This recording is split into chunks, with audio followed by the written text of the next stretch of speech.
Morning.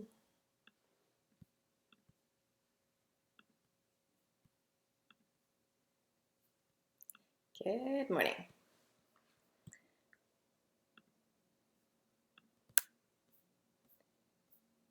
When do you eat? When you eat, what do you feed yourself? Over the last couple of weeks, we looked at mindful eating and just really scratching the surface, digging into some parts. There's such a big world here that we could explore for years, I don't doubt. And today, this week, we're going to touch on some practical and important aspects of mindful eating, specifically when to eat. It's a question I get very often from patients. So that's what we're going to look at today. Welcome to Mental Fortress Mondays. I'm Dr. Cheryl Carthouse, naturopathic doctor. Our mission here is to explore the who, what, where, when, why, and how of mindfulness and mindfulness-based practices and how they impact our physiology, our ability to think, our performance and work, and our hobbies, and then our overall quality of life, which is really the biggest thing that we all care about. I started this series to provide support and development of mental resilience during our recent closures and with the pandemic.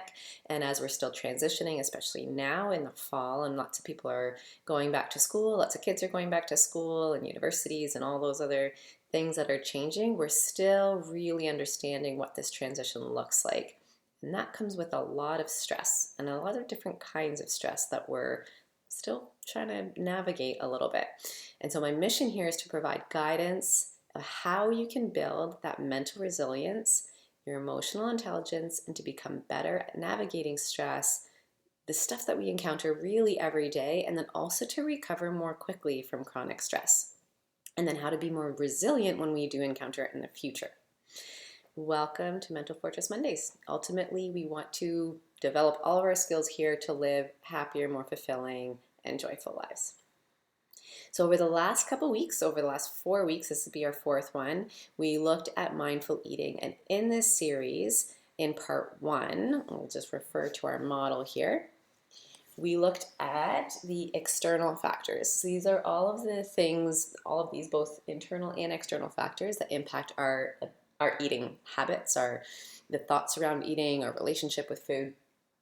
We looked at, in part 1, the availability of food, the social context of eating and how that impacts us, as well as the setting and all of those practical things that create the environment we're eating in.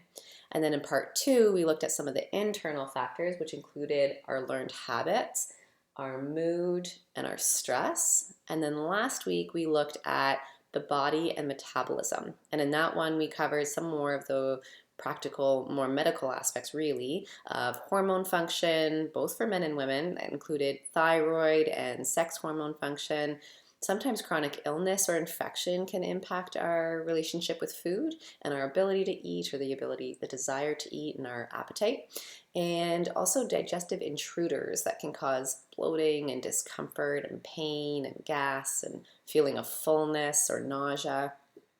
Some of those included parasites, something that we call small intestinal bacterial overgrowth, or yeast. Essentially, this is bacteria in the wrong places. And then we can actually look at all of those other disease formulations that happen in the digestive system. Irritable bowel syndrome, irritable bowel disease, even polyps, and a progression along those lines. And then we looked at the movement of the digestive system, how the stomach actually needs to move food through, and then the motility of the whole digestive tract and how that's influenced by various things. The health of our vagus nerve is something really important for the whole functioning of the digestive system. And then lastly, exercise. So check that one out from last week if you're interested in hearing about all of those things. Today, we're going to talk about when. I often receive questions about when should I eat? When is the best time to eat? And this question brings me back to, when are you hungry? Or are you even hungry? And of course, now hunger is a gauge that our body provides us to give us the best advice as to when we should eat. This is something that I would definitely encourage you to talk to your personal health authority about. This could be your ND or your MD or other practitioners who are well versed in nutrition and rhythms of the body if you're trying to make a personalized plan for you. I'm going to go through the basics of kind of how we can take guidance lines around this, but specifically if you have any particular condition, please talk to people before doing some of the tips that I'm going to mention today. So when to eat. Listen to your body, listen to the sensations and those urges. Your emotions are going to be a big factor in this, and then the sensations that they bring you in your body. And your metabolic rhythm is all a part of this. All of these little factors I just mentioned contribute to choosing when to eat. And then we want to boil it down to something that's a little bit more simple and tangible. So let's talk in terms of hunger. The more we practice, the easier it becomes to acknowledge the inspiration for your eating at a given time. If we consider hunger, as we've explored, yes, there are many things that contribute to what makes us hungry, and the different types of hunger that someone might experience. But for today, let's just take that simple idea of being hungry and whatever it means to you.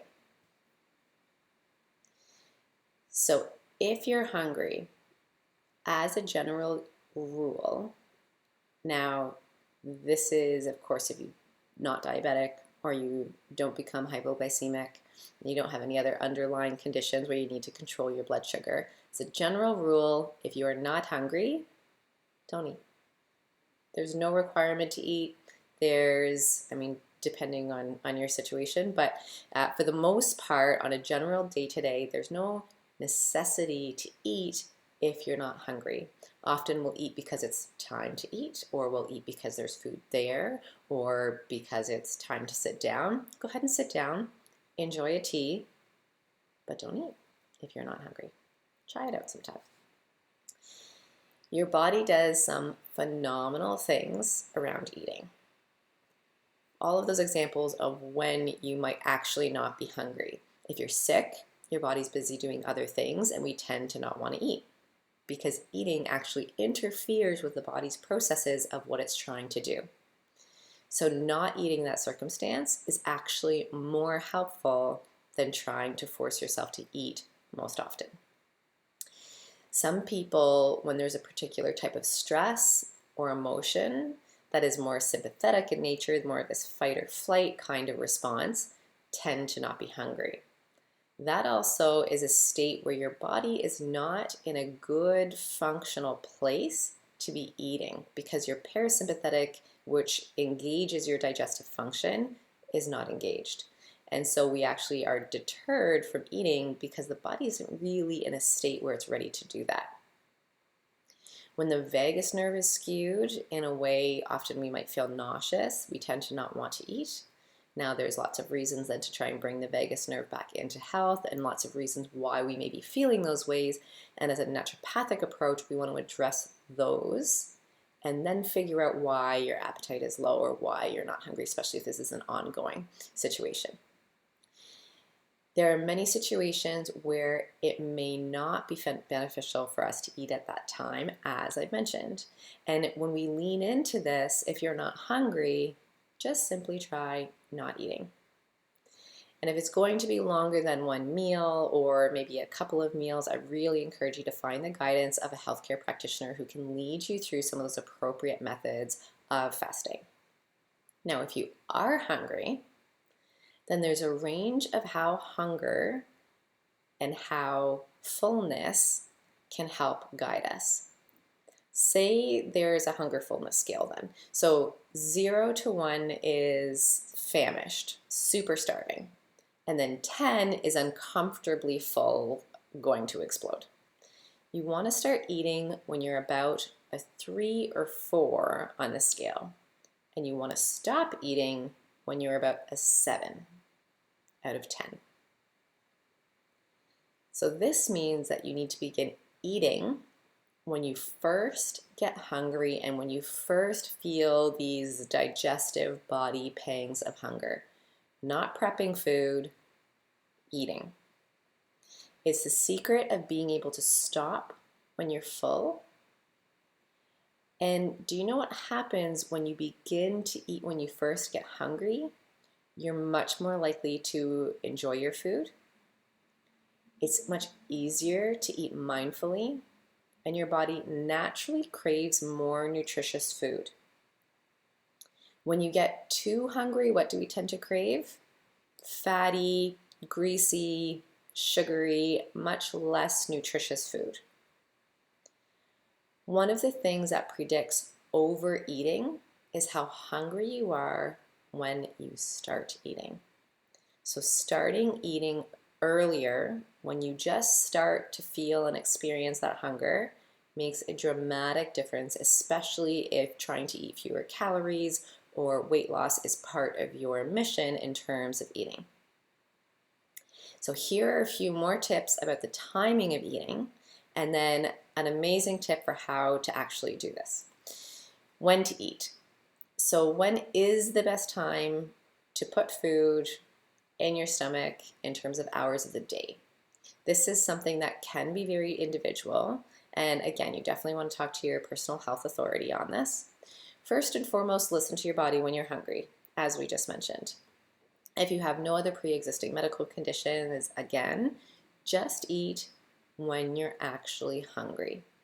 I've recommended regimes like this to patients and then guided them through how to do this and what that looked like, and then along the way as well. And sometimes people have ended up fasting for several hours and then sometimes days before they actually start to feel hungry, because it's more of a habit and a pattern and a relationship we have with food and our social circle, as opposed to if your body actually needs that food. Ideally, in terms of the timing of the day, you want to finish your last meal closer to 3 hours, but the research kind of says 2 to 3 hours before bed. Digestion is a rest and digest kind of thing, and sleep is separate from this. We don't want to be on a super full belly. You don't want to eat right before bed, because it separates what the body is trying to do during sleep, which is actually help to repair your cells because it's too busy digesting. So ideally, we want to have a little bit of a less full belly, maybe even a tiny bit hungry, but not starving, obviously, if that's going to stop you from going to sleep. Fasting can be incorporated in a number of different ways. Sometimes there can be a window of eating. So this is called intermittent fasting, where you would eat your meals all within a particular window and you can snack during this time. We want to be drinking water and herbal teas outside that window. Typically, the idea is clear fluids are totally allowed.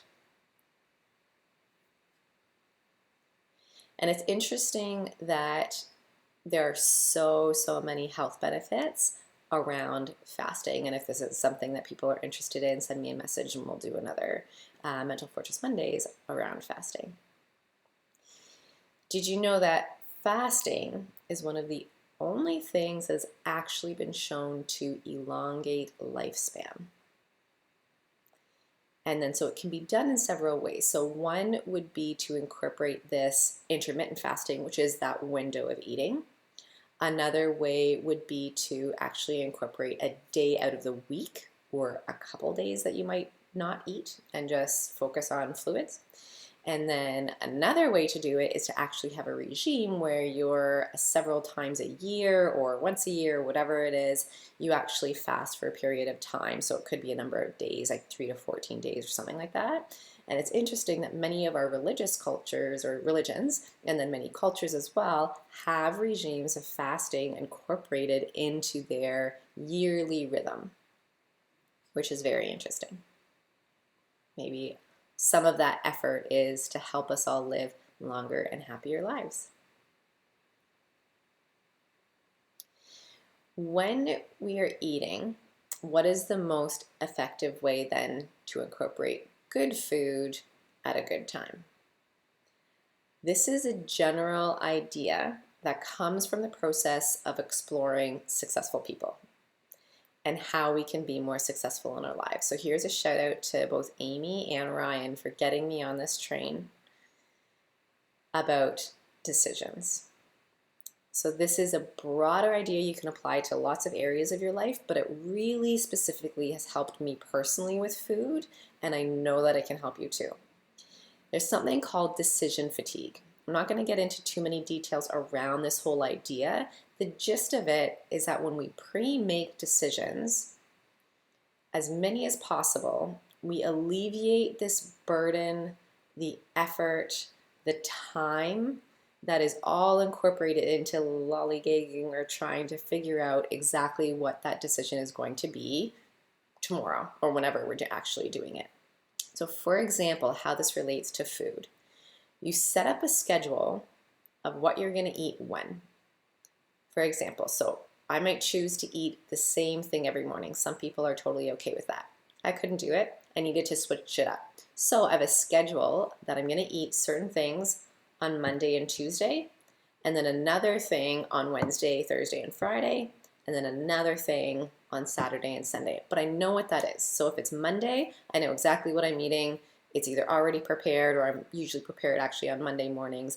And this works into the rhythm that I have during the week in order to prepare foods and then have them ready for some of my busier days.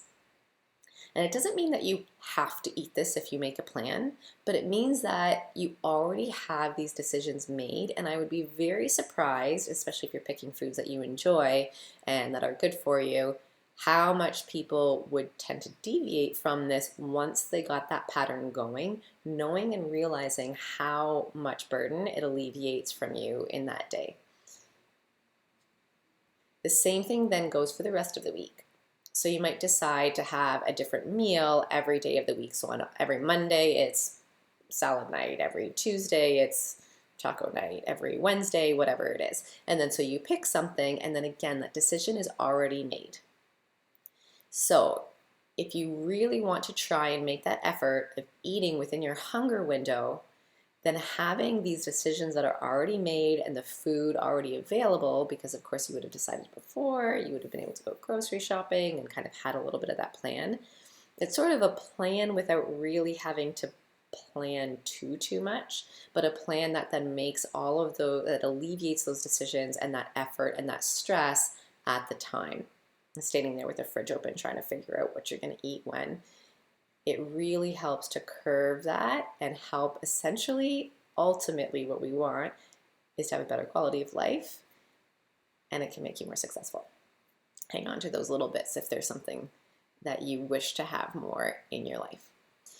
So when we do this, there's already a much better chance that you're going to be able to then eat within that hunger scale before it drops below that number 3. Now, of course, there's other factors in here and whether you're going to get home from work on time and all those kinds of things to make the food. But as a general rule, if this is incorporated in here, you're going to already have at least one factor that's really contributing to supporting you to do these things, to have that space to be mindful before eating, to be able to eat before you get too hungry, to choose better foods, all of those other items that we explored. And so our takeaways from our mindful series, parts 1, 2, 3, and 4.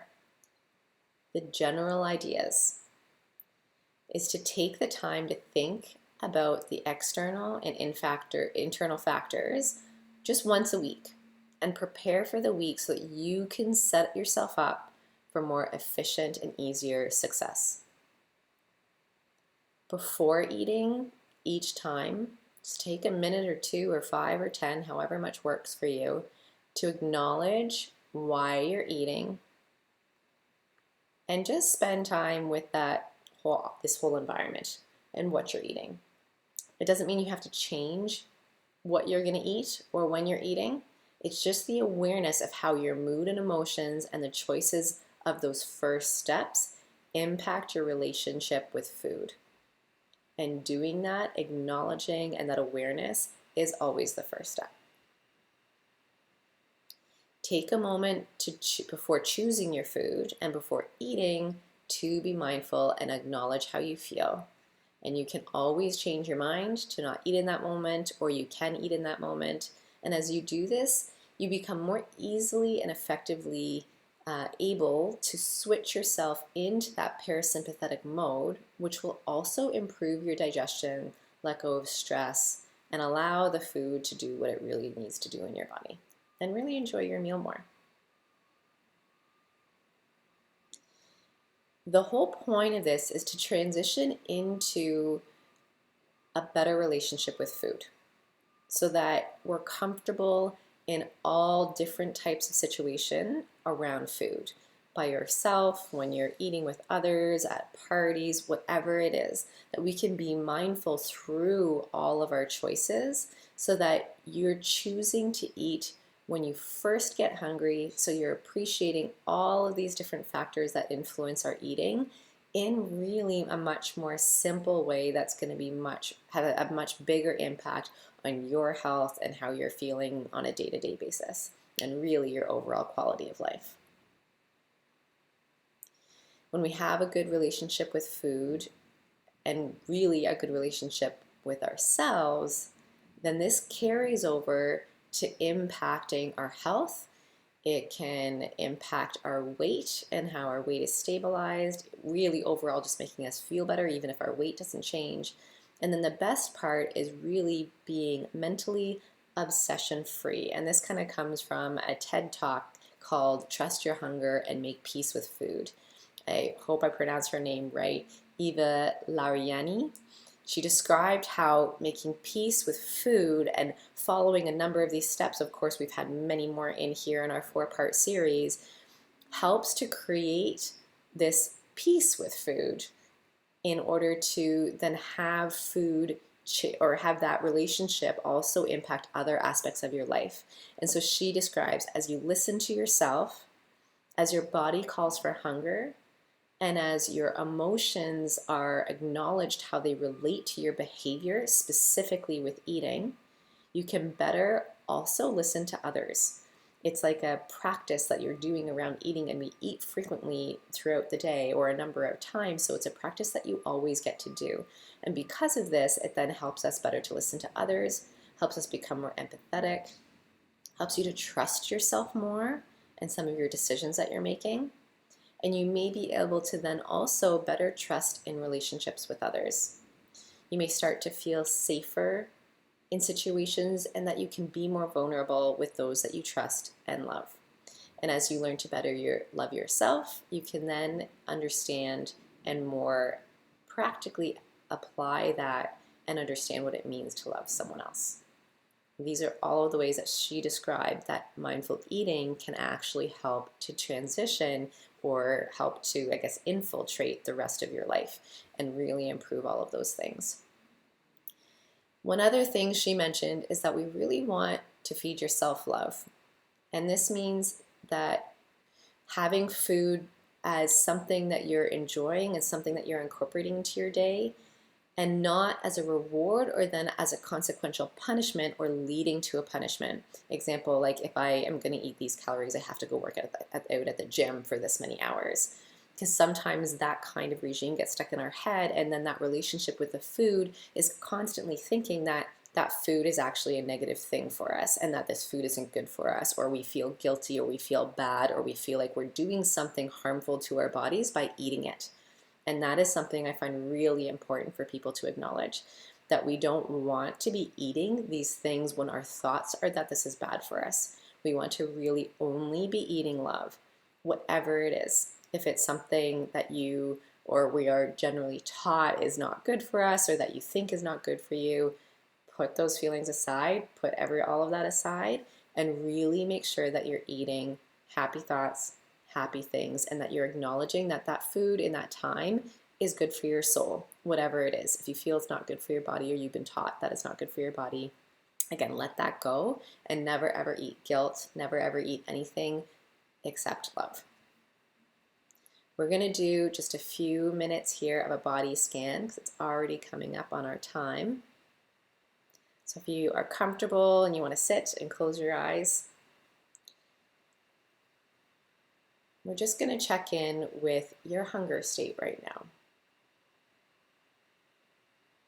And just starting at the top of your head and doing a body scan that scans down your head, down your face, into your throat.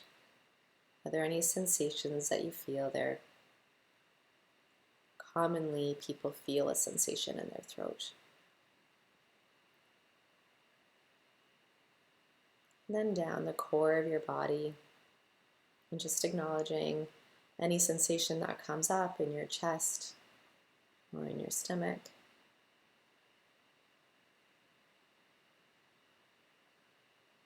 And down your back, and your left arm, from your shoulder down to your fingertips. And then your right arm from your shoulder down to your fingertips.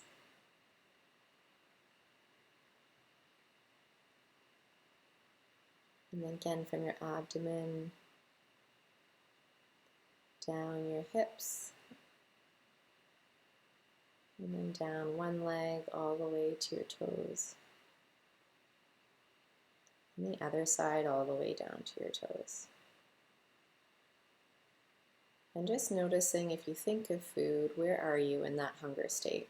What number would you give yourself on a scale from 0 to 10?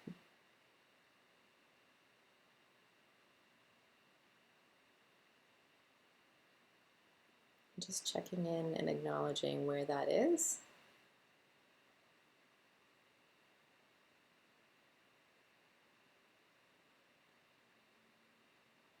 This is something that you can do when you have a moment, before eating, when you're thinking about food. Starting to acknowledge when that thought of food starts to come in and how hungry you are, because that might be close to the 3 when we start to think about food, even though we don't feel physical stomach pangs of hunger.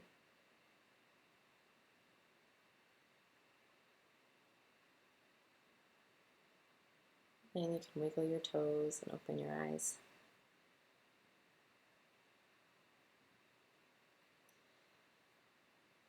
Today is day 29 of our 30-day challenge.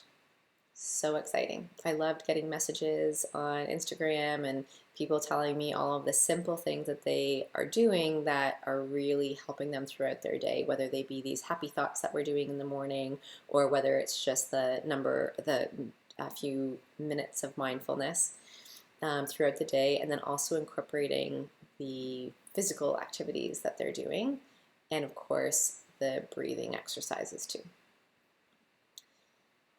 Feel free to keep sending those messages. I love understanding how it's influenced people's panic and anxiety and overall stress throughout the day. Hashtag Mental Fortress Monday, posting it on Instagram. I love hearing about these things.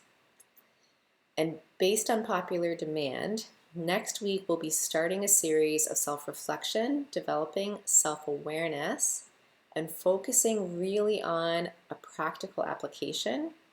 It's good. There's going to be some journaling activities or some thoughts to take with you throughout the day, and affirmations. I'm super excited about these upcoming weeks, and this series will bring us into October, and then in the fall we have another series planned that we're going to be coming up to. And if there are topics that you'd like to cover in the future, if you have health questions, like get them every once in a while, I'd really love to be able to incorporate these in. So send me your questions about incorporating mindfulness or any part of your health regime that you're really struggling with, or you have some ideas and thoughts of understanding of what can we do about this. And we're going to incorporate that to understand the benefits and how we can go forward with that. So send me a message on Instagram or Facebook here, and I'd be happy to answer these so that our entire community can benefit from these. I will see you next week. Take care on our 29th day of our 30-day challenge. I will check in with you later today on that and check in with you tomorrow as well. Take care.